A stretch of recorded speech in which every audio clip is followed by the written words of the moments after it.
Hello, my dear friends. Welcome back to Real Life English. This is Lily, and I'm so happy you pressed play today. I want you to imagine this. You wake up in the morning and you see your English notebook on the desk.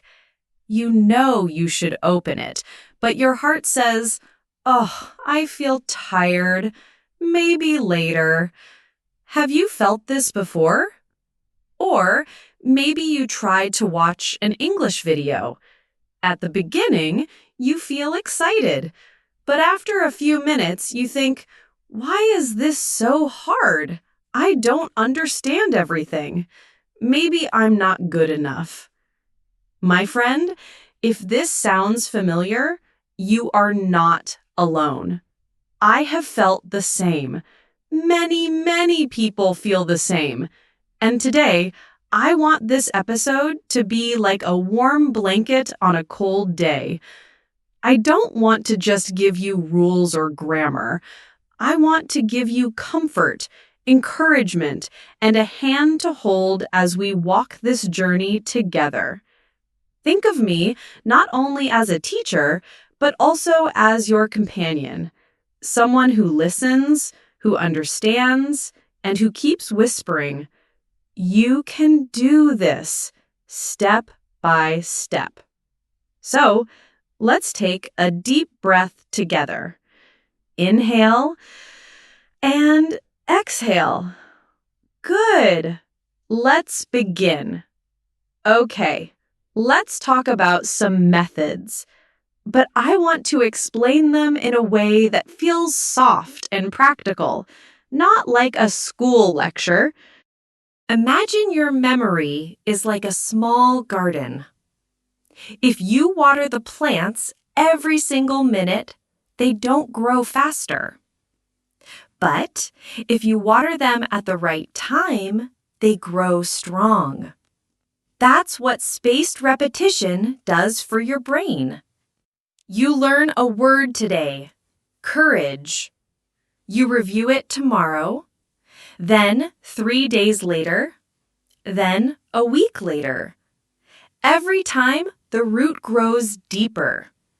One day, you don't even need to review. It's already part of you. Let's practice together. Say the word with me. Courage. Again, louder. Courage. Now, imagine a situation. You want to speak English, but you're shy. What do you need? Yes, courage. Now, let me show you another tool. The 4-3-2 technique. Don't worry, it's not scary. Step 1. Tell a simple story in 4 minutes. For example, what did I do yesterday? You speak slowly, searching for words. Step 2.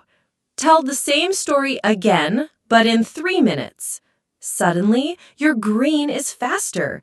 You repeat words with less thinking. Step 3. Tell it again in 2 minutes. Now you are quick, confident, almost automatic. It's like practicing a song.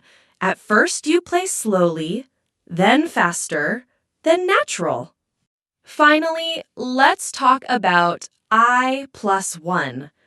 This means choosing material that is not too easy, not too hard, just a little above your level. Think of it like climbing stairs. If the step is too high, you stop. If the step is flat, you don't feel progress. But if the step is small, you climb with joy.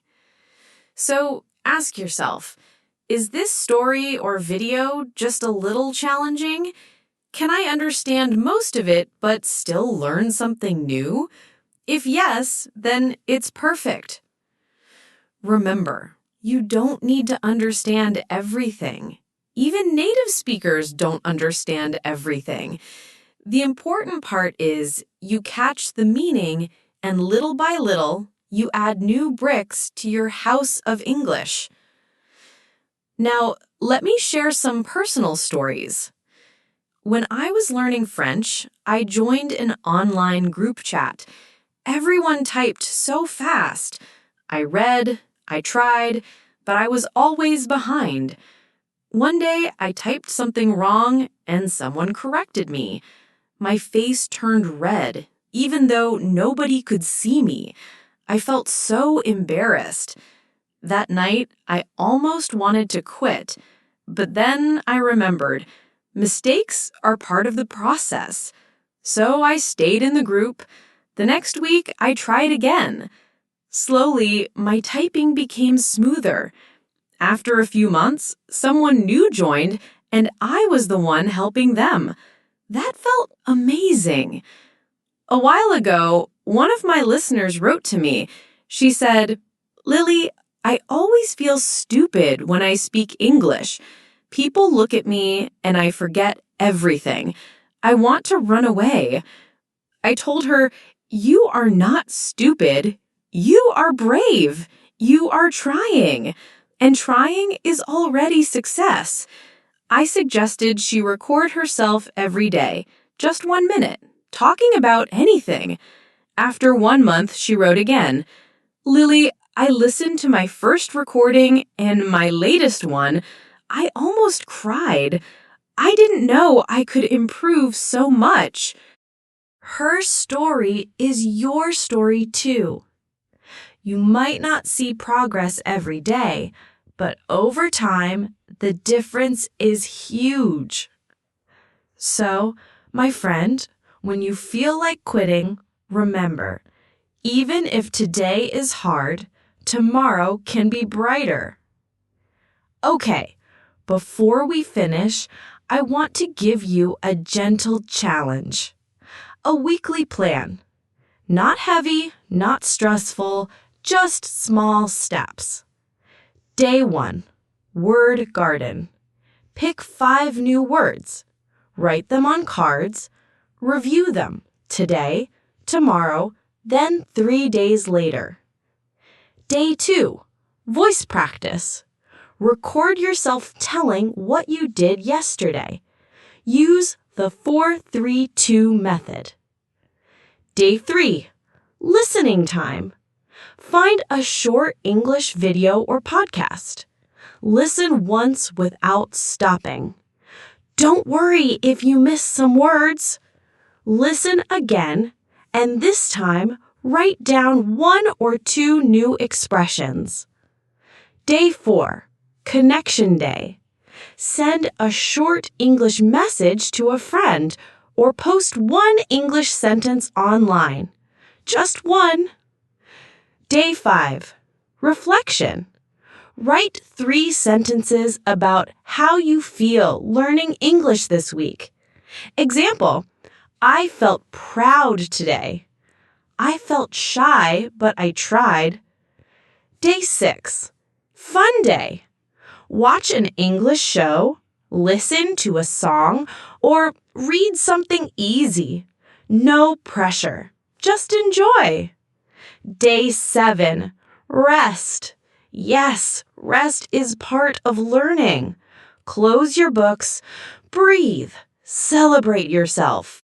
My dear friends, today we talked about methods, but also about courage, about kindness, and about staying strong when learning feels heavy. Remember, you are not just learning English.